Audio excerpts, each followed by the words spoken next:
Ils sont en panique. Le mouvement secret de Trump qui change tout pour l'Amérique noire. Maintenant, plongeons dans le message d'aujourd'hui sur le Messie, le Sauveur promis qui apporte de la clarté à nos temps les plus difficiles. J'ai besoin que tu arrêtes ce que tu es en train de faire et que tu me prêtes attention en ce moment précis. Quelque chose s'est passé cette semaine qui devrait déclencher de sérieuses alarmes pour toute personne qui croit en la justice. Le leadership exécutif utilise le département de justice comme instrument, non pas contre des adversaires étrangers, ni contre des criminels qui terrorisent nos communautés, mais contre des membres de son propre parti qui osent les remettre en question. Laisse cela s'imprégner un instant. L'organe chargé de l'application des lois le plus puissant de la planète, responsable de faire appliquer les lois fédérales de manière impartiale, est en train d'être transformé en outil d'intimidation. Ils écartent des procureurs de carrière, des personnes intègres qui ont juré loyauté à la Constitution sont remplacées par des loyaux qui feront ce qu'on leur ordonne. Et le message est transparent: s'aligner ou faire face à une enquête. Reste loyal ou regarde le gouvernement fédéral détruire ta vie. Ce n'est pas de la politique comme d'habitude. Ce n'est pas républicain contre démocrate. C'est quelque chose de bien plus dangereux. Et quand Barack Obama, un homme qui est resté relativement silencieux depuis qu'il a quitté ses fonctions, brise son silence pour lancer un avertissement, tu dois y prêter attention. Obama a dit « Ce sont des temps extraordinaires ». Des temps dangereux. Il a mis en garde contre la politique de la peur. Il nous a rappelé que le département de justice ne devrait pas être un instrument personnel, comme une arme pour le président. Il est censé servir le peuple. Il est censé être impartial face aux pressions politiques. Mais en ce moment, cette impartialité s'effondre. Si ce que tu entends te plaît, laisse-moi un commentaire et partage-le avec quelqu'un qui devrait aussi le voir. Les sénateurs républicains expriment leurs inquiétudes à huis clos. Ils luttent avec leur conscience. Ils savent que ce qui se passe est mal, mais ils ont peur, parce que s'ils sortent des rangs, s'ils votent selon leurs serments plutôt que selon les exigences de loyauté, ils pourraient devenir la prochaine cible. Une enquête pourrait être ouverte. Leurs finances pourraient être examinées. Leur famille pourrait être traînée sous les projecteurs. Ce n'est pas de la démocratie, c'est de la coercition, c'est un contrôle par la peur. Il y a ici une terrifiante ironie spirituelle. On l'appelle le principe d'Aman. Dans la Bible, Aman a construit une potence pour pendre Mardochée, mais c'est lui-même qui a fini pendu dessus. Le Parti républicain a passé des décennies à affûter l'épée du DOJ pour l'utiliser contre les Noirs, contre les pauvres, contre les marginalisés. Mais les épées n'ont pas de loyauté, elles n'ont que des tranchants.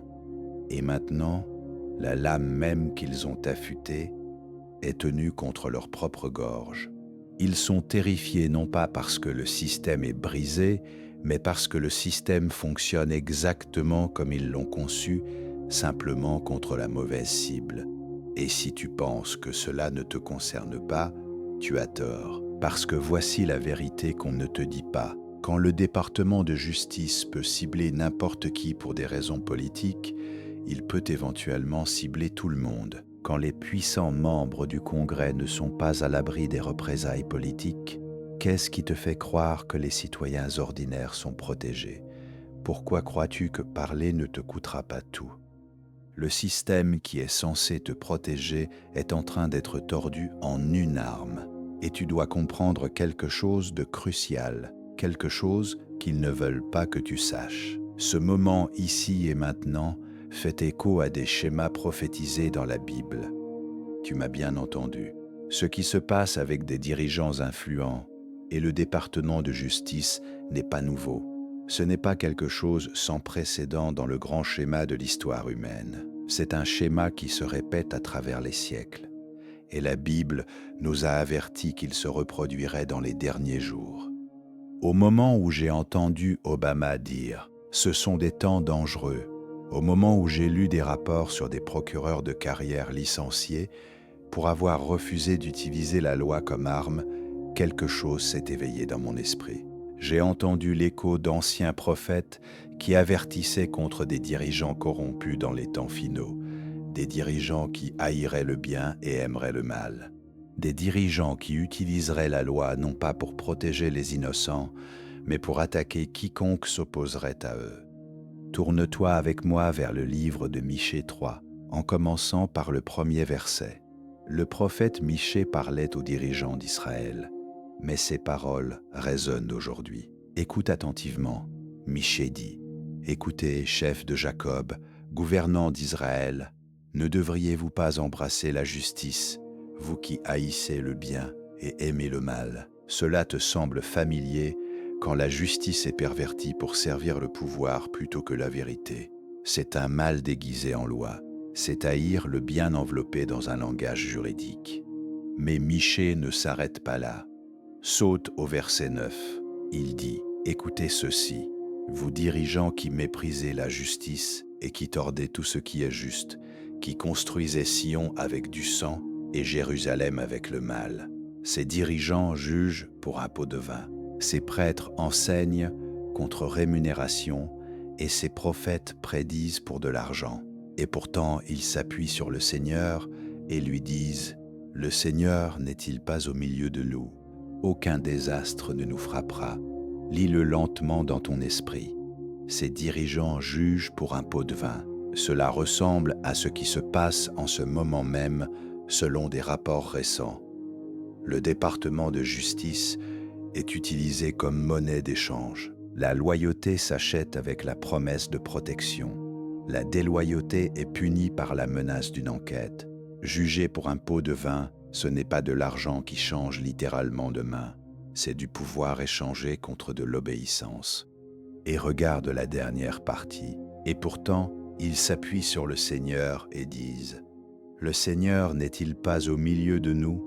Combien de politiciens aujourd'hui invoquent le nom de Dieu tout en pervertissant la justice ? Combien s'enveloppent dans un langage religieux tout en exigeant une loyauté absolue ?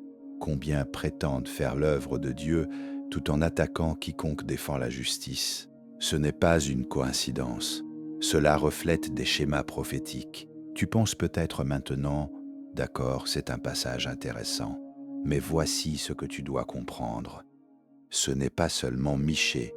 Ce schéma est tissé dans toute l'Écriture. Prophète après prophète a averti que, dans les derniers jours, des dirigeants corrompus se lèveraient. Ils utiliseraient la loi comme arme. Ils exigeraient la loyauté au-dessus de la vérité et réclameraient la bénédiction de Dieu tout en accomplissant des actions contraires aux principes divins. Et vous, frères et sœurs, surtout ceux qui sont dans la communauté noire, vous connaissez intimement ce schéma. Vos ancêtres ont vécu exactement ce manuel. Les codes d'esclavage étaient des lois. Jim Crow était la loi. La ségrégation était la loi. Le système était utilisé pour opprimer, contrôler, écraser la résistance. Et tout cela a été fait légalement. Les juges ont statué en faveur des pots de vin. Les dirigeants ont tordu ce qui était juste et ont affirmé que Dieu était de leur côté tout ce temps. Alors, quand tu vois des dirigeants influents utiliser le DOG comme arme, quand tu vois des procureurs de carrière licenciés, quand tu vois la peur remplacer le courage dans les couloirs du pouvoir, ton esprit devrait crier parce que tu l'as déjà vu. Tes ancêtres ont déjà survécu à cela, et la Bible te disait qu'ils reviendraient. Mais voici ce qu'ils ne veulent pas que tu saches. Ce n'est pas seulement de la politique, ce n'est pas seulement une question de pouvoir. C'est une guerre spirituelle qui se déroule sur la scène mondiale. Et nous vivons des temps prophétiques. Je suis sur le point de te démontrer exactement jusqu'où cela va. Je vais te guider à travers écriture après écriture, prophétie après prophétie. Et tu verras avec une clarté absolue que chaque détail de ce qui se passe en ce moment est écrit il y a des milliers d'années. Et quand tu le verras, tu ne pourras plus jamais ne pas le voir. Laisse-moi t'expliquer cela étape par étape. Nous allons examiner 4 grandes prophéties et je vais te montrer exactement comment elles coïncident avec ce qui se passe en Amérique en ce moment. Non pas symboliquement, non pas métaphoriquement, littéralement, détail par détail, pièce par pièce. La première prophétie, Michée 3, 1, 3 et 9 novembre. Nous avons déjà commencé ici, mais nous devons approfondir. Michée 3, 1 dit « Écoute, toi les chefs de Jacob, vous gouvernants d'Israël, ne devriez-vous pas embrasser la justice, toi qui hais le bien et aimes le mal? Laisse-moi te peindre l'image. » Michée était un prophète à une époque de corruption au 8e siècle avant J.C. En Israël, lors des menaces assyriennes, les dirigeants d'Israël avaient transformé la justice en marchandise. Si tu avais de l'argent, tu recevais un traitement favorable. Si tu avais du pouvoir, la loi te protégeait. Si tu étais pauvre, si tu étais juste mais sans pouvoir, on t'écrasait. Le système était truqué. Avançons maintenant jusqu'à aujourd'hui. Les procureurs de carrière au département de justice sont censés suivre les preuves où qu'elles mènent. C'est leur serment, c'est leur devoir. Mais que se passe-t-il en ce moment même? Les procureurs qui refusent d'inculper des ennemis politiques de dirigeants influents sont licenciés. Les procureurs qui défendent leur serment sont remplacés par des loyaux qui feront ce qu'on leur ordonne. James Comey, l'ancien directeur du FBI, a été ciblé par une loyaliste nommée Lindsay Allagan. Pourquoi? Non pas pour des preuves, mais pour la loyauté, parce que des dirigeants influents voulaient se venger. Et quand d'autres procureurs de carrière ont répondu, quand ils ont dit que ce n'est pas ainsi que fonctionne la justice, ils ont été licenciés. Michael Bernary, Maya Song, Maggie Clary. De bonnes personnes qui ont fait passer leur serment avant leur carrière et qui en ont payé le prix. Plus de 5 procureurs, selon les dossiers du DSG, prétendument licenciés en 2024. C'est des dirigeants qui haïssent le bien et aiment le mal. C'est jugé pour un pot de vin. Le pot de vin n'est pas en espèces. Le pot de vin, c'est le pouvoir. Le pot de vin, c'est la protection. Tu joues le jeu, tu peux garder ton travail, tu défends la droiture, on t'écrase. Le verset 11 dit « Et pourtant, ils s'inclinent vers le Seigneur et disent « Le Seigneur n'est-il pas au milieu de nous? Aucun désastre ne nous frappera. » Aujourd'hui, tu vois des politiciens s'envelopper dans le christianisme. Ils citent les Écritures, ils prient en public, ils affirment que Dieu est de leur côté. Mais leurs actions révèlent la vérité. Quand tu utilises la justice comme arme, tu ne sers pas Dieu. Tu sers le pouvoir. Et voici le lien avec la communauté noire. Tes ancêtres connaissaient ce manuel. Les propriétaires d'esclaves citaient la Bible pour justifier l'esclavage. Ils affirmaient que Dieu l'avait ordonné. Les ségrégationnistes citaient les Écritures pour défendre les lois de Jim Crow. Ils disaient que Dieu voulait que les races soient séparées. Le même esprit corrompu sur lequel Michée a prophétisé a opprimé les Noirs aux États-Unis pendant 400 ans. Et maintenant, il grandit. Maintenant, tout le monde est en danger. En 2026, cela s'étend avec l'injustice environnementale où les centres de données polluent les communautés noires et le projet 2025 démantèle les protections des droits civiques. Les dirigeants qui haïssent le bien utilisent maintenant l'IA pour manipuler encore davantage le système, entraînant un déplacement massif d'emplois, élargissant l'écart. La deuxième prophétie, Ésaïe 10, 1 et 2. Reviens avec moi à Ésaïe 10, 1 qui dit « Malheur à ceux qui font des lois injustes, à ceux qui publient des décrets oppressifs pour priver les pauvres de leurs droits et priver de justice les opprimés de mon peuple, pour faire des veuves leur proie et pour dépouiller les orphelins. » Malheur est un mot de jugement. C'est Dieu qui dit « Je vois ce que tu fais et il y aura des conséquences, des lois injustes, des décrets oppressifs. Pense maintenant à ce qui se passe. » Le département de justice, sous l'influence de certains dirigeants, crée un climat de peur. Il ne s'agit pas du changement de lois écrites, bien que cela puisse venir plus tard. Il s'agit de l'application de la loi qui devient une arme. Quand le DOJ peut être utilisé pour faire pression sur les membres du Congrès, quand des enquêtes peuvent être menacées pour forcer la conformité, c'est un décret oppressif. C'est la loi tordue en tyrannie. Priver les pauvres de leurs droits, qui souffrent le plus quand la justice est corrompue, les sans-abri, les pauvres, les marginalisés.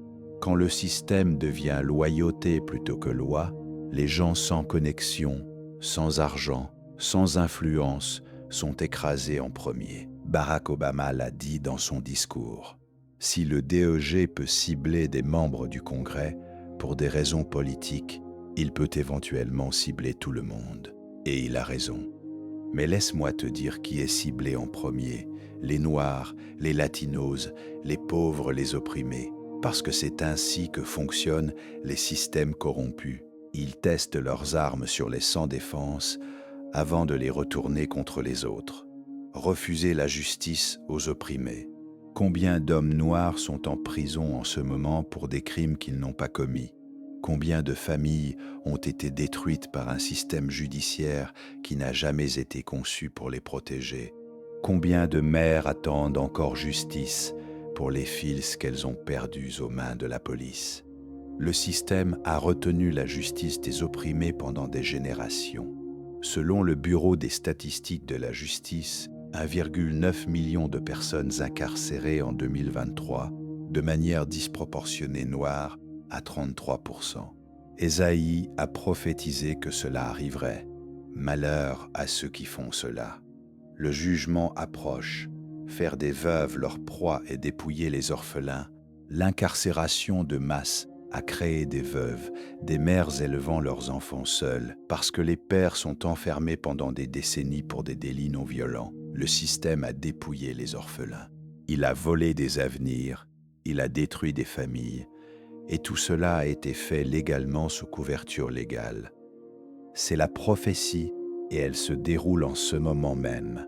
Le même esprit qui opprimait Israël opprime l'Amérique et Dieu regarde.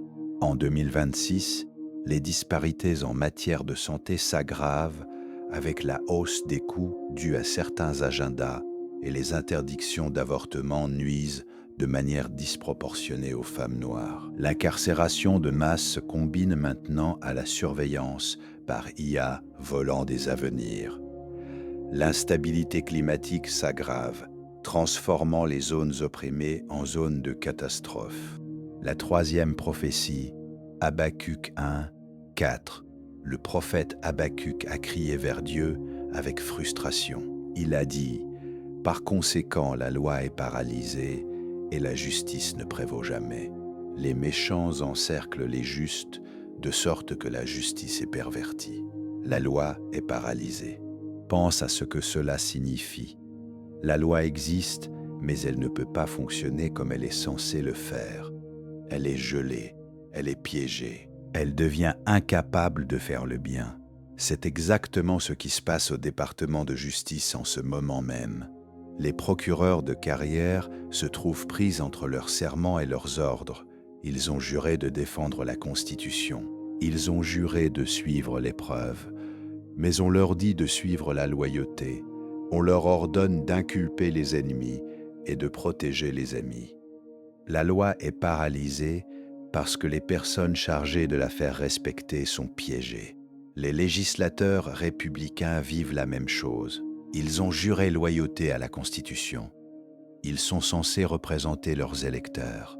Mais on les presse de s'aligner sur des dirigeants influents. On les menace d'enquête s'ils sortent des rangs, alors ils se taisent. Ils expriment des inquiétudes en privé, mais ils votent par peur en public. La loi est paralysée parce que la conscience a été remplacée par la coercition. Les méchants encerclent les justes. Cette phrase est puissante. Encercler signifie entourer, fermer de tous côtés. Les justes ne peuvent pas bouger. Ils ne peuvent pas agir. Ils sont acculés par les méchants. Plusieurs procureurs de carrière ont récemment été contraints de quitter le département de justice. Pourquoi? Parce qu'ils ont refusé de faire de la loi une arme, ils défendaient la justice et les méchants les ont acculés. On leur a donné un choix: trahis ton serment ou perds ton travail. Marche dans les rangs ou sois écrasé. C'est être acculé.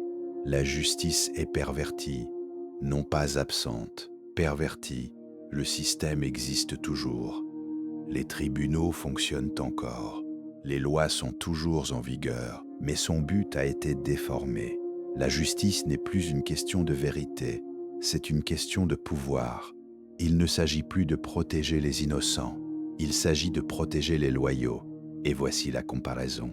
La prophétie disait que les méchants encercleraient les justes.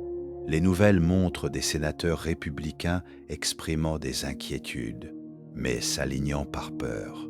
La prophétie disait que la justice est pervertie. Les nouvelles montrent des postes de procureur général occupés par des loyaux qui inculpent des ennemis sur ordre. Ce n'est pas de la politique, c'est de la prophétie.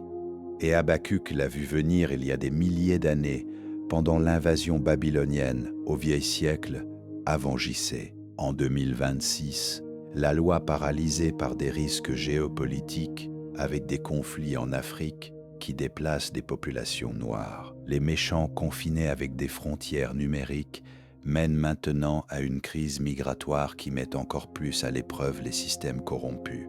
La 4e prophétie, 2 Timothée 3, 1 mai. L'apôtre Paul a écrit à son fils spirituel Timothée. Il a dit « Mais sache ceci, il y aura des temps terribles dans les derniers jours.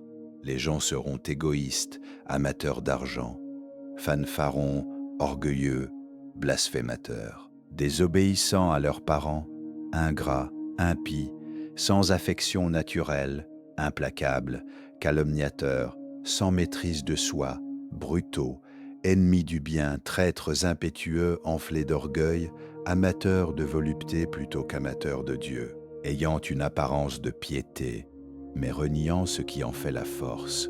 Faites attention à cela. Prends en note, c'est important. Il y aura des temps terribles dans les derniers jours. Nous sommes dans ces temps en ce moment même. Les gens seront égoïstes. C'est le narcissisme tel qu'il est défini dans le DSM-5. Le narcissisme implique la grandiosité et le manque d'empathie, c'est-à-dire des dirigeants qui exigent la loyauté personnelle au détriment du devoir constitutionnel. C'est un système construit autour d'un seul homme plutôt que de principes. Quand des dirigeants influents exigent que le département de justice les serve plutôt que de rendre justice, c'est être égoïste. Amateur d'argent, tu penses que cela n'a rien à voir avec l'argent. Certains dirigeants exigent des sommes significatives dans les accords du DOG. Ils utilisent leur position pour s'enrichir. C'est des amateurs d'argent qui se développent en temps réel. Traître, cela signifie trahir la confiance.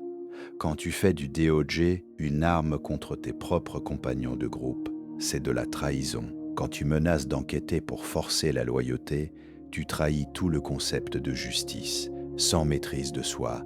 Regarde les licenciements impulsifs. Regarde le manque de retenue. C'est sans maîtrise de soi. Ennemi du bien.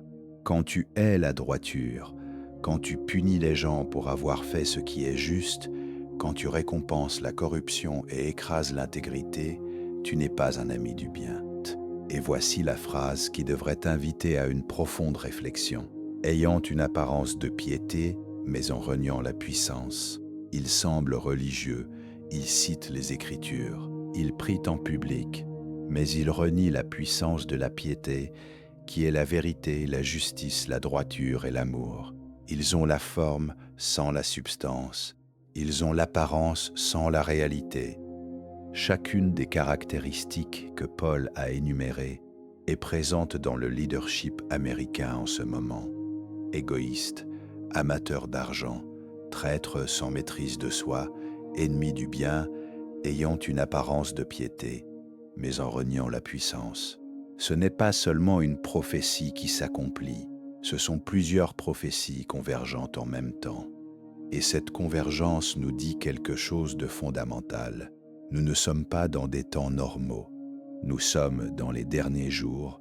Nous voyons la prophétie de la fin des temps se déployer en temps réel. Et la question est, qu'est-ce que tu vas faire à ce sujet? En 2026, les amateurs d'argent alimentent l'inégalité de l'IA avec la robotique qui déplace des emplois dans les communautés noires. L'apparence de piété renie la puissance, tandis que les dieux technologiques s'élèvent, convergeant dans des améliorations neurales qui divisent riches et pauvres. Maintenant, je veux que tu comprennes quelque chose de critique. Ce n'est pas la première fois que cela se passe dans l'histoire humaine. Ce schéma s'est répété encore et encore. Et chaque fois la Bible l'avait prédit, chaque fois que Dieu a averti son peuple, et chaque fois que les justes ont payé un prix avant que la justice arrive finalement. Reviens avec moi en Égypte il y a des milliers d'années. Imagine-le, des centaines de milliers de personnes à la peau sombre sous le soleil africain, travaillant jusqu'à l'épuisement, construisant des monuments pour un homme qui les voyait comme moins qu'humains. Le pharaon avait consolidé le pouvoir. Il exigeait une loyauté absolue. Il a utilisé la loi comme arme. Il a tout pris aux Israélites, leur liberté, leur dignité, leurs enfants. Et quelle était la justification du pharaon? Le pouvoir, c'est tout. Il l'avait, il voulait le garder. Alors, il écrasait quiconque pouvait le menacer. Maintenant, écoute ce que Dieu a dit à Moïse dans Exode 7. C'est la prophétie qui prédit ce que ferait le Pharaon. Dieu a dit, « Je rendrai le Pharaon obstiné, et il refusera de laisser partir le peuple, mais je multiplierai mes signes et mes prodiges. » Exode vers 1446, avant JC. Laisse-moi te dire quelque chose. Dieu ne demandait pas la permission au Pharaon. Dieu déclarait que les dirigeants oppresseurs utilisent la force pour maintenir le contrôle, qu'ils exigent la loyauté au-dessus de la droiture, qu'ils écraseront les innocents pour préserver leur pouvoir. Et voici ce qui relie cela à l'actualité. Tes ancêtres étaient ce peuple. Les Noirs aux États-Unis sont les descendants de ces mêmes personnes opprimées. L'esclavage en Amérique était l'Égypte renaissante. Le même esprit, le même manuel, les codes d'esclavage étaient les lois du pharaon. Les propriétaires de plantations étaient des pharaons exigeant un contrôle absolu. Et tout comme Dieu a apporté le jugement sur l'Égypte, Dieu apportera le jugement sur tout système qui opprime son peuple. En 2026, l'esclavage renaît à travers des politiques économiques provoquant des pics de sans-abri. Et l'IA comme nouveau pharaon exigeant la loyauté aux données. Tourne-toi vers le premier livre des Rois 21. C'est l'une des histoires les plus glaçantes des Écritures parce qu'elle montre exactement comment les dirigeants corrompus utilisent le système pour voler et opprimer. Il y avait un homme nommé Naboth qui possédait une vigne. Le roi Achab voulait cette vigne pour lui, mais Naboth a refusé de la vendre. C'était son héritage. Elle appartenait à sa famille. Alors, Achab, le roi, l'homme le plus puissant d'Israël, est rentré chez lui en colère.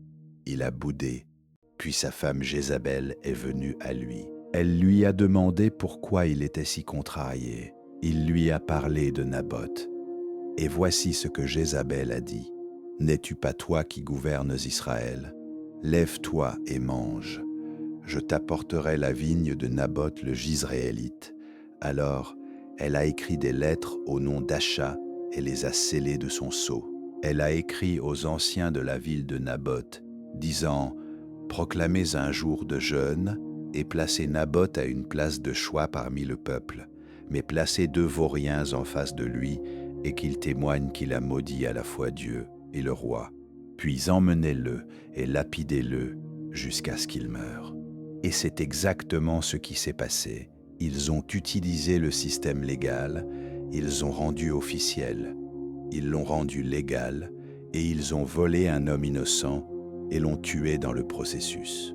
C'est le plan de fonctionnement des systèmes corrompus. Ils écrivent des lois pour justifier le vol. Ils utilisent de fausses accusations. Ils le rendent légal pour opprimer. Ils enveloppent l'injustice dans le langage de la justice. Et tes ancêtres ont vécu exactement ce manuel pendant 400 ans. Des codes d'esclavage ont été écrits pour légaliser l'esclavage. Code d'esclaves de Virginie de 1705, les lois de Jim Crow ont été rédigées pour légaliser la ségrégation. Plessy contre Ferguson, 1896. Le redlining a été inscrit dans la politique pour qu'il soit légal de voler la richesse et les opportunités noires.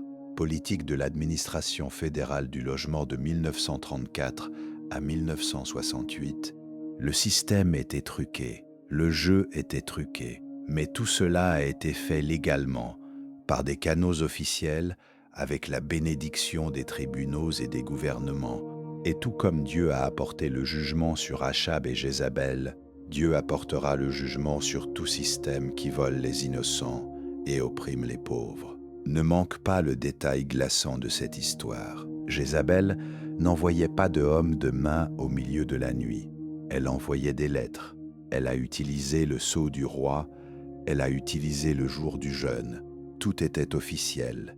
Tout était légal. C'est la forme la plus profonde du mal, utiliser la loi pour commettre des meurtres. Quand les dirigeants enveloppent leur mal dans des lois et des ordres exécutifs, ils n'enfreignent pas seulement la loi, ils se moquent de Dieu. Et l'histoire nous montre que quand un gouvernement légalise le péché, Dieu rend le jugement inévitable. Avançons maintenant vers le livre des Actes et le livre de l'Apocalypse. L'Empire romain exigeait des serments de loyauté. Il requérait l'adoration de l'empereur. Quiconque refusait de s'incliner devant César était marqué comme traître. Ils ont été arrêtés, ils ont été emprisonnés, ils ont été exécutés. Le gouvernement utilisait la loi contre les croyants comme une arme. Ils utilisaient les tribunaux pour faire taire et éradiquer. Ils utilisaient la peur pour faire respecter l'obéissance. Cela te semble familier ? Le même gouvernement qui exigeait la loyauté des premiers chrétiens tout en les tuant est le même esprit qui exige la loyauté des sénateurs républicains tout en les menaçant d'enquête.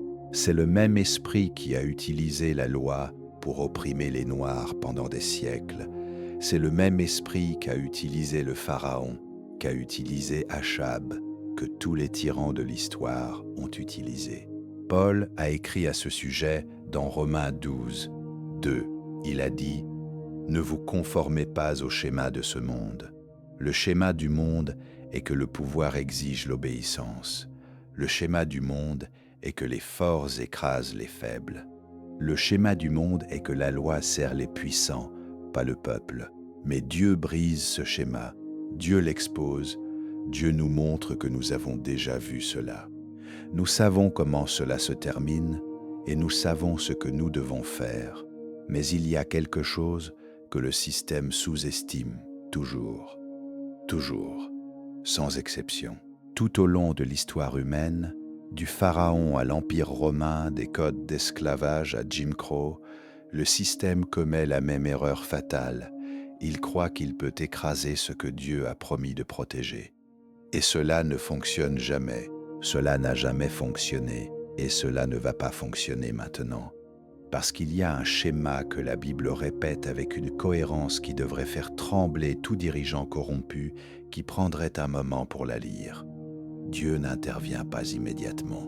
Il laisse l'oppression se développer. Il laisse les puissants croire qu'ils ont gagné. Il laisse le système corrompu montrer exactement ce qu'il est. Et puis il agit. Et quand il agit, il le fait d'une manière que personne ne peut attribuer au hasard. Exode 14. Le Pharaon a laissé partir le peuple et a ensuite changé d'avis. Il a rassemblé son armée. 600 chars d'élite, le meilleur armement du monde à cette époque. Il a poursuivi un peuple d'esclaves pieds nus jusqu'au bord de la mer. Et le peuple a paniqué. Ils ont crié vers Moïse. Pourquoi nous as-tu sortis d'Égypte seulement pour mourir ici? Et Moïse leur a dit quelque chose que tu dois entendre aujourd'hui. Exode 14, 13. N'ayez pas peur, tenez ferme, et vous verrez la délivrance que le Seigneur vous accordera aujourd'hui. Les Égyptiens que vous voyez aujourd'hui, vous ne les reverrez plus jamais. Il n'a pas dit « organisez une résistance ». Il n'a pas dit « négociez avec le Pharaon ». Il a dit « tenez ferme ». Parce qu'il y a des moments dans l'histoire où le peuple de Dieu n'a pas besoin de plus de stratégie. Il a besoin d'une position, il a besoin de savoir où se tenir quand Dieu se met en mouvement. Et la mer s'est ouverte, et l'armée la plus puissante du monde s'est noyée. Pas dans une bataille, pas dans une guerre prolongée, en une nuit. C'est ce que fait Dieu avec les systèmes qui poursuivent son peuple jusqu'au bord de l'eau. Maintenant, j'ai besoin de t'amener à une histoire que pratiquement personne n'enseigne en relation avec le pouvoir politique et la justice raciale. Elle se trouve dans le livre d'Esther, et quand tu la lis avec les yeux de 2026, c'est comme si quelqu'un avait écrit le scénario de ce qui se passe aujourd'hui. Esther était juive. Elle vivait en exil perse. Son cousin Mardochée avait découvert un complot pour exterminer tous les Juifs de l'Empire. Le complot était légal. Il avait le sceau du roi. Les édits étaient déjà écrits. Les messagers étaient déjà en route. Le système avait été capturé par un homme, Haman, qui haïssait un peuple et avait suffisamment accès au pouvoir pour transformer cette haine en politique officielle. Cela semble familier quand la haine a le sceau du roi, quand la discrimination devient décret exécutif, quand la persécution d'un peuple est rendue officielle et légale. Tu lis le livre d'Esther, mais tu lis aussi les manchettes de 2026. Et Mardochée a dit à Esther quelque chose que tu devrais mémoriser. Esther 4, 14. Si tu gardes le silence en ce moment, le soulagement et la délivrance viendront pour les Juifs d'un autre endroit, mais toi et la famille de ton père périrez. Et qui sait si tu n'es pas venu à la royauté pour un moment comme celui-ci, pour un moment comme celui-ci, pas pour un moment confortable, pas pour quand c'est sûr, pour ce moment, pour le moment où le silence a un coût et parler a un coût encore plus grand, mais se taire a des conséquences éternelles. Esther a parlé, elle a risqué sa vie, et le système s'est inversé. La potence qu'Aman avait construite pour Mardochée était la même sur laquelle Haman a fini pendu. L'édit de persécution a été remplacé par un édit de défense. Le peuple qui allait être exterminé a fini par être défendu par le même système qui allait le détruire. C'est le principe d'Haman en action. Et ce n'est pas une métaphore, c'est une mécanique spirituelle. Et maintenant, je veux que tu penses à quelque chose que personne dans les médias ne relie. Parce qu'ils regardent la politique, ils regardent les sondages, ils regardent les chiffres, mais ils ne regardent pas le schéma. En 2026, il y a des réductions systématiques des bureaux des droits civiques. Il y a le démantèlement des protections de la diversité. Il y a des politiques économiques qui concentrent la richesse dans les mêmes cercles habituels, tandis que les communautés noires voient l'écart se creuser. Il y a une surveillance algorithmique qui, selon des chercheurs du MIT, identifie et cible des individus noirs avec des taux d'erreur qui triplent ceux de tout autre groupe démographique. La technologie fait ce que le code d'esclave faisait autrefois, légalisant l'inégalité, systématisant la discrimination, la rendant invisible parce qu'elle n'a plus besoin d'un shérif avec une matraque. Elle a maintenant besoin d'un algorithme et d'un serveur.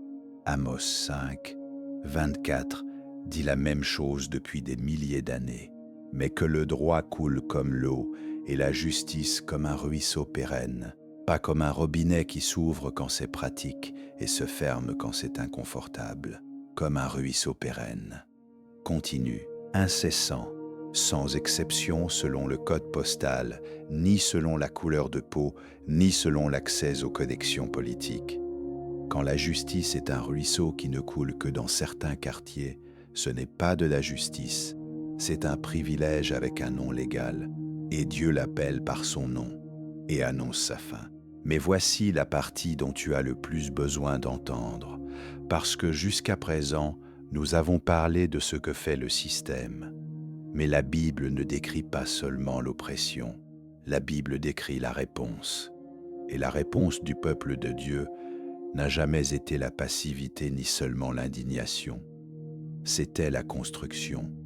Néhémie 1, le peuple est en ruine, Jérusalem détruite, les murailles renversées, le système qui était censé les protéger s'était complètement effondré, et Néhémie, qui servait à la cour du roi perse, a entendu la nouvelle et a pleuré. Il a jeûné, il a prié pendant des jours.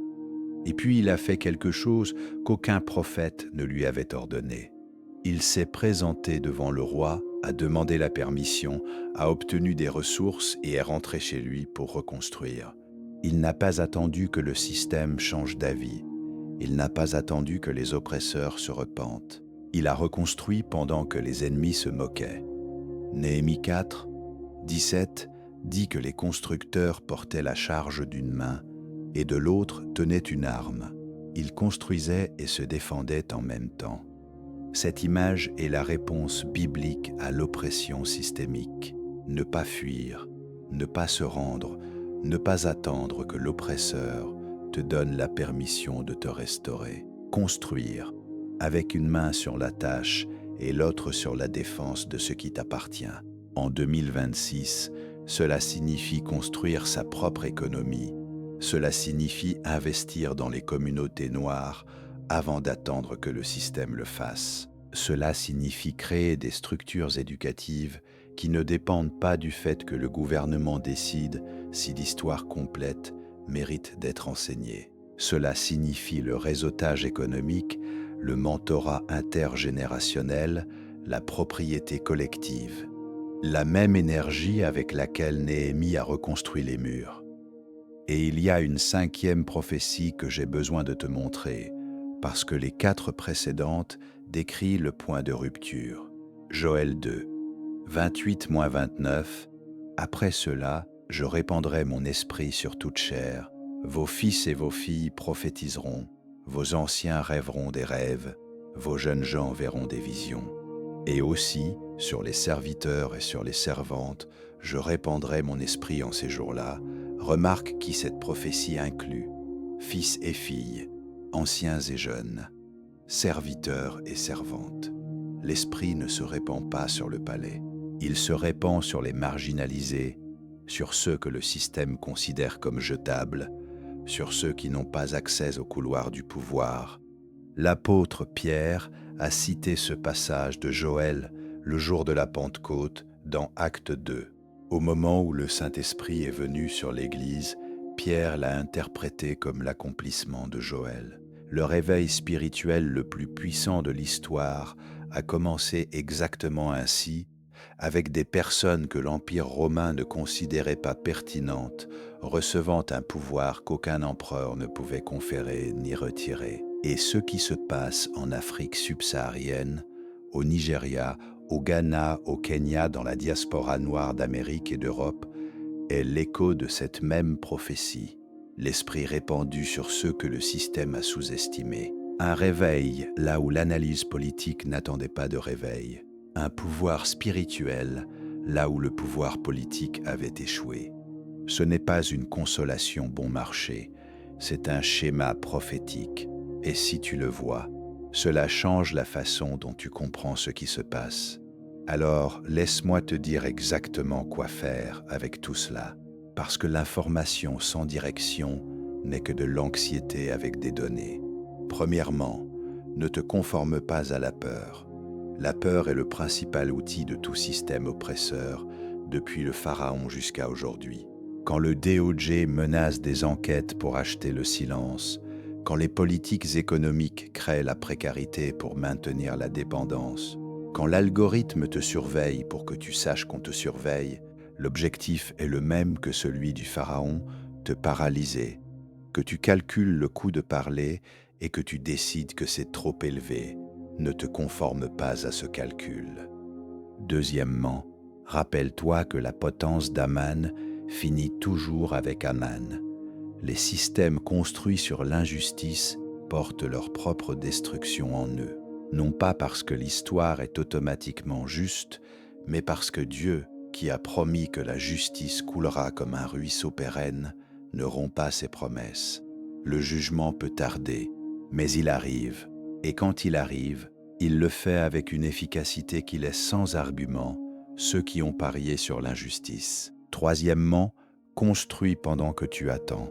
Néhémie n'a pas attendu que les moqueurs arrêtent de se moquer pour commencer à construire. Il a construit avec les moqueurs actifs. Le mur a été terminé en 52 jours, parce que quand le peuple a une vision, un but, et est prêt à travailler avec une main sur la tâche et l'autre dans la défense, le temps se comprime. Et quatrièmement, enseigne cela à tes enfants. Pas la version sanitisée, la version complète, avec les noms des procureurs licenciés et les noms des prophètes qui l'ont vu venir, avec les statistiques d'incarcération et les versets d'Ésaïe, avec l'histoire du système corrompu et l'histoire de tous ceux qui se sont dressés face à lui et n'ont pas cédé, parce que la prochaine génération va avoir besoin de savoir que le système auquel elle fait face n'est pas nouveau, et que le Dieu qui défend son peuple ne l'est pas non plus. L'Empire romain pensait avoir gagné quand il a cloué Jésus sur la croix. C'était l'exécution la plus humiliante que le système pouvait appliquer. C'était public, délibéré, conçu pour envoyer un message à quiconque envisagerait de défier le pouvoir établi. 3 jours après, le système a découvert qu'il avait confondu sa plus grande victoire avec sa plus grande erreur. C'est ce qui se passe quand le pouvoir humain touche quelque chose que Dieu a déclaré indestructible. Il ne le détruit pas, il le transforme en quelque chose qu'il ne peut plus contrôler. Et c'est la même chose qui arrive à chaque génération de systèmes qui ont cru qu'ils pouvaient définir les limites d'un peuple que Dieu avait déjà défini. Sans limite, le Pharaon a essayé, Aman a essayé. Aucun n'a gagné, et le schéma ne change pas. Le moment est maintenant, la prophétie est claire, l'histoire est témoin, et le Dieu qui voit encore. Et si tu crois avoir déjà vu tout le schéma, attends, parce qu'il y a des prophéties qu'on n'enseigne presque jamais depuis les chaires américaines, des prophéties qui dérangent trop, des prophéties qui, quand tu les lis aujourd'hui, en 2026, ne semblent pas anciennes. Elles semblent écrites ce matin. La 5e prophétie, Jérémie 22, 13-17. Écoute ce qu'il dit.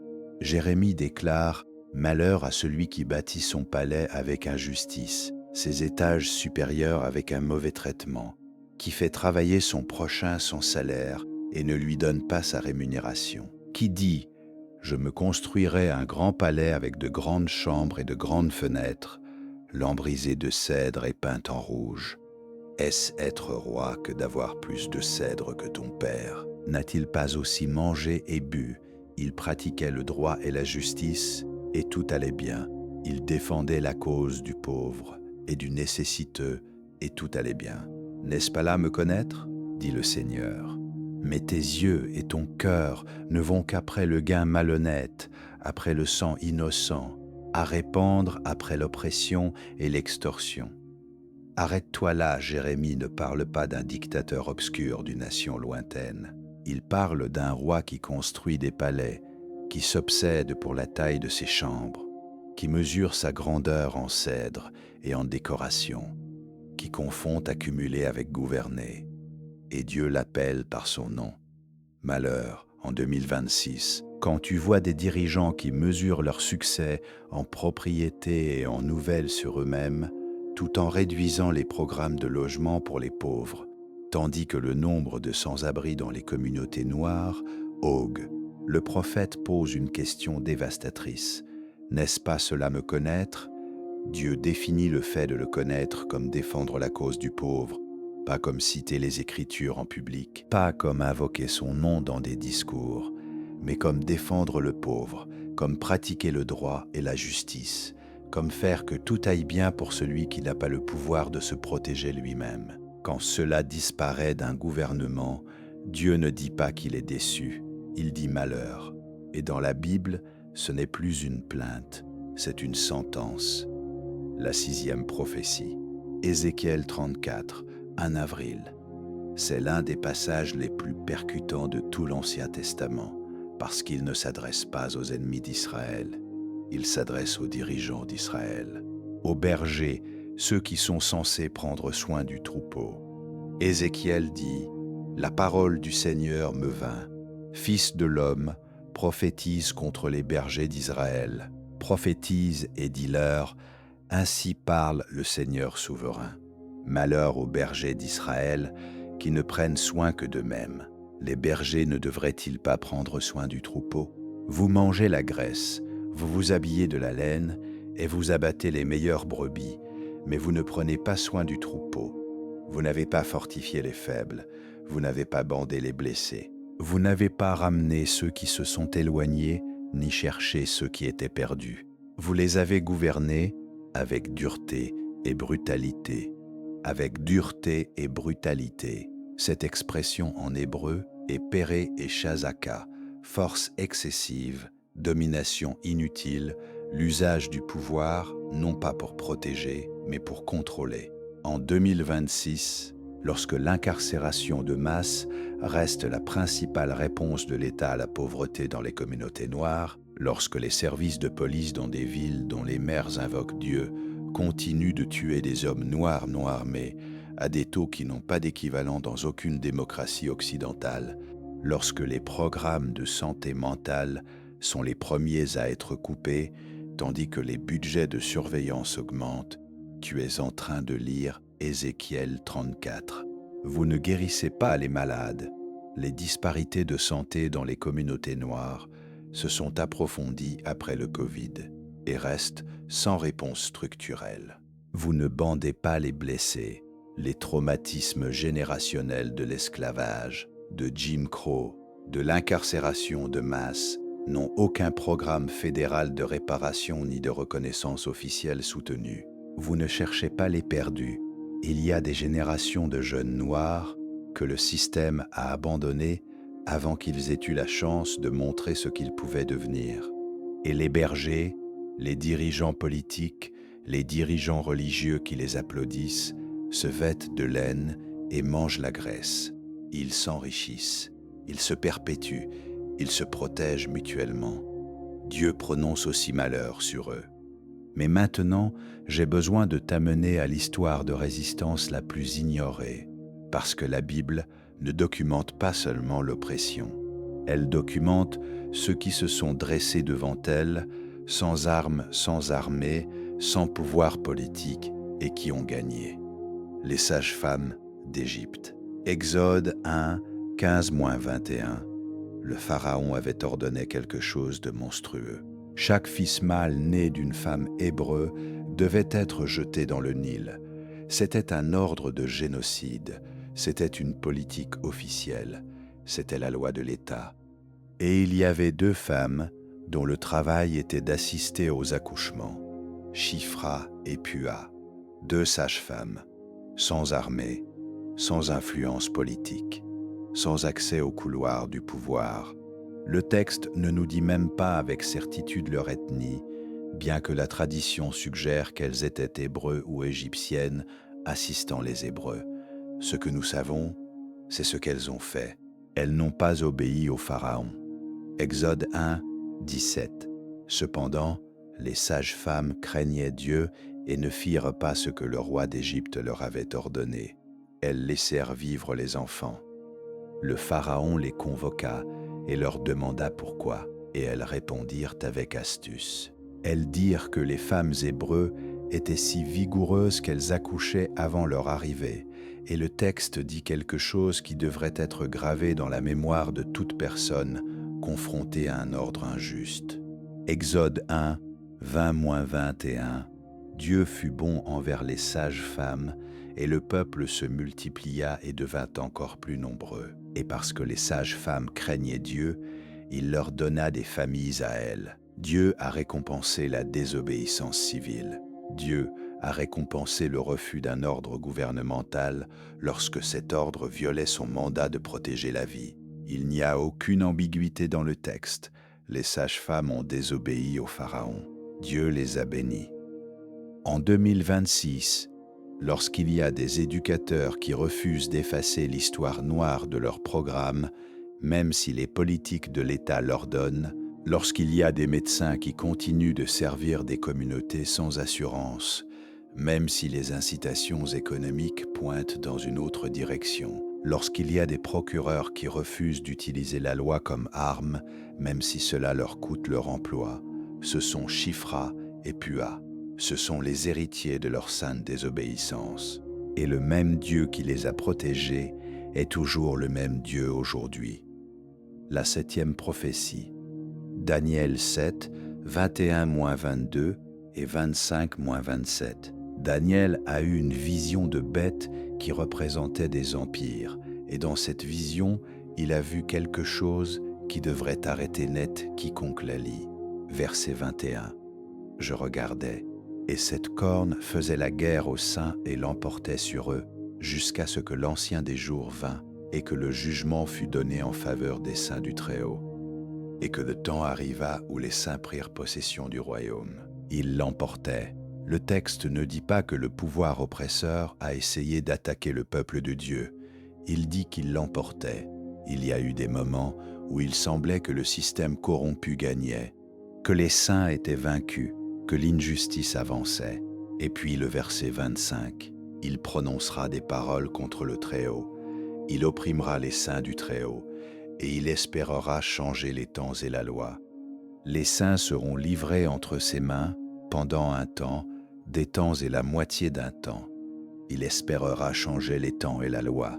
En 2026, lorsque les protections des droits civils sont réécrites, lorsque les cartes électorales sont redessinées pour diluer le vote noir, lorsque les critères des programmes fédéraux sont modifiés de manière à exclure statistiquement les communautés les plus vulnérables, c'est changer les temps et la loi, pas d'un coup, systématiquement, légalement, avec le sceau du roi.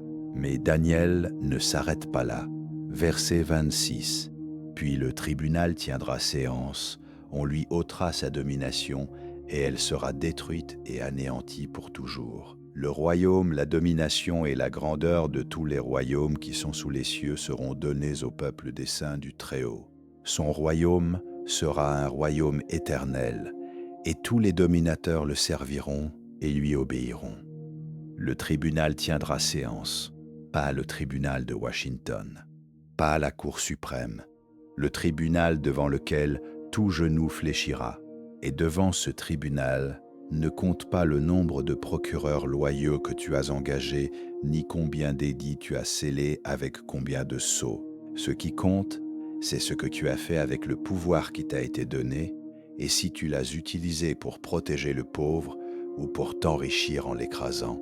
La vision de Daniel est urgente, parce qu'elle dit que le temps de l'oppression n'est pas infini. Il a une limite que Dieu a déjà fixée. Et quand cette limite est atteinte, le changement n'est pas graduel, il est définitif. Et maintenant, je veux te parler de ceux qui ont résisté dans l'obscurité totale, sans prophète qui les soutenait en public, sans miracle visible, sans la mer qui s'ouvre devant eux. Harriet Tubman. Ce n'était pas une figure politique, elle n'avait pas accès aux tribunaux ni au Congrès. C'était une femme noire en fuite avec une récompense sur sa tête. Et pourtant, elle retourna 19 fois dans le sud esclavagiste. Elle libéra plus de 300 personnes et elle ne perdit jamais aucun de ses passagers. Quand on lui demandait comment elle faisait, sa réponse était toujours la même. Dieu me le disait. Dieu me disait quand bouger et quand m'arrêter, quand avancer et quand me cacher. Ce n'est pas le langage métaphorique d'une personne religieuse décrivant son intuition. C'est le langage du psaume 32, 8. Je t'instruirai et te montrerai la voie que tu dois suivre.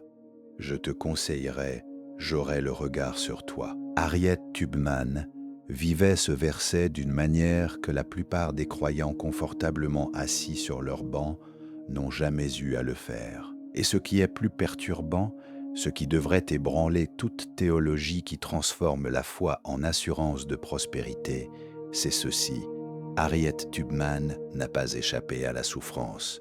Elle a souffert. Elle a été battue, elle a subi une grave blessure à la tête à l'adolescence qui lui a causé des épisodes d'inconscience toute sa vie. Elle a vécu avec une douleur physique constante. Et pourtant, elle est retournée 19 fois.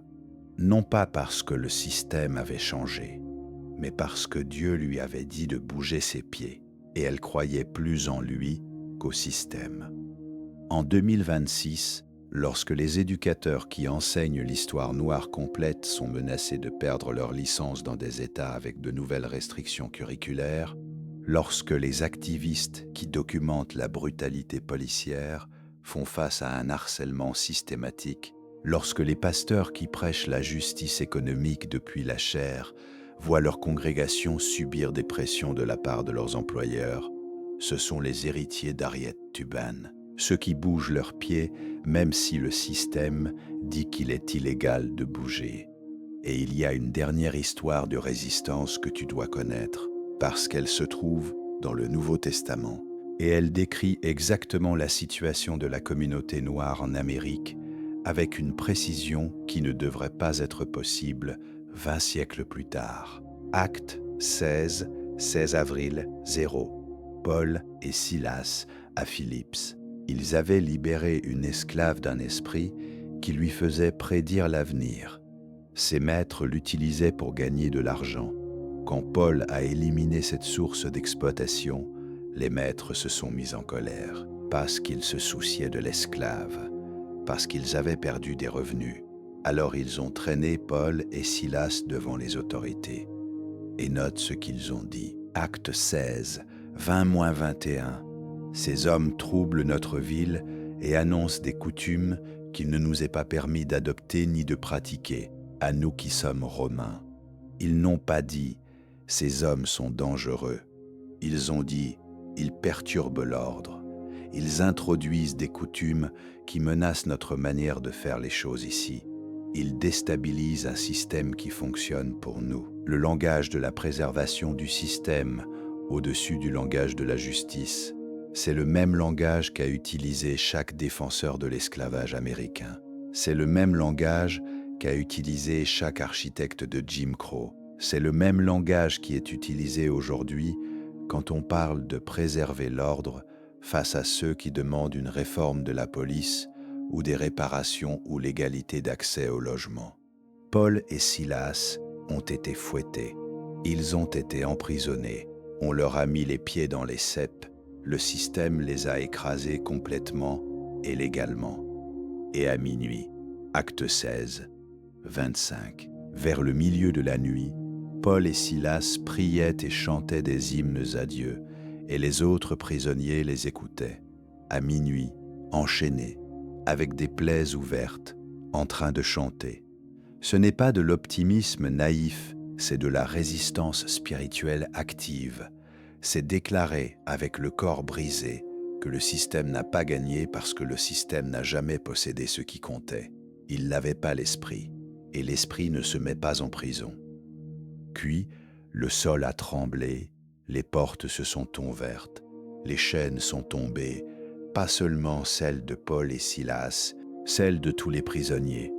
Quand le peuple de Dieu adore dans son moment le plus sombre, les libérations qui en résultent ne sont pas seulement individuelles, elles sont collectives. Les portes ne se sont pas ouvertes seulement pour 2 hommes, elles se sont ouvertes pour tous ceux qui étaient enchaînés à cet endroit. C'est ce qui se passe lorsque la communauté qui a le plus souffert sous le système décide à minuit qu'elle va chanter quand même. Pas parce que tout va bien, mais parce qu'elle sait quelque chose que le système ne peut pas savoir, que la nuit a une limite, que le geôlier va se réveiller effrayé, que les portes sont déjà ouvertes même si tu ne peux pas encore les voir. Le système que tu vois aujourd'hui n'est pas nouveau. Il a le visage de 2026, mais l'esprit du pharaon. Il a le langage de la démocratie, mais la mécanique d'Achab. Il a la technologie du 21e siècle, mais l'ambition d'Aman, et il porte la même graine de destruction qu'ils ont tous portée. Jérémie l'a vu, Ézéchiel l'a vu, Daniel l'a vu, Amos l'a vu, et tous ont dit la même chose avec des mots différents. Le système qui opprime le pauvre, qui pervertit la justice, qui change les lois pour protéger le puissant, ce système porte son propre final écrit depuis le premier jour, où il a choisi l'injustice plutôt que la vérité. Tu n'as pas à venger quoi que ce soit, tu n'as pas à détruire quoi que ce soit. Tu dois seulement rester debout, construire d'une main et défendre de l'autre. Chanter à minuit quand le système croit avoir déjà gagné. Tu reviendras 19 fois quand Dieu te dira de te mettre en marche. Désobéir aux ordres du Pharaon, lorsque ces ordres violent le mandat de protéger la vie, et enseigner tout cela. Chaque nom, chaque prophétie, chaque histoire de résistance que le système a essayé d'effacer, parce que la prochaine génération va affronter son propre Pharaon, son propre Aman, son propre Achab. Et elle a besoin de savoir que ses ancêtres ont déjà affronté le même esprit, et qu'ils ont survécu, et qu'ils ont chanté, et que les portes se sont ouvertes. Si cela t'a fait réfléchir, ne serait-ce qu'une seconde, laisse un commentaire dès maintenant avec un mot, justice, ou dis-moi quelle partie t'a le plus marqué, et partage-le avec les personnes qui ont besoin d'entendre ceci aujourd'hui.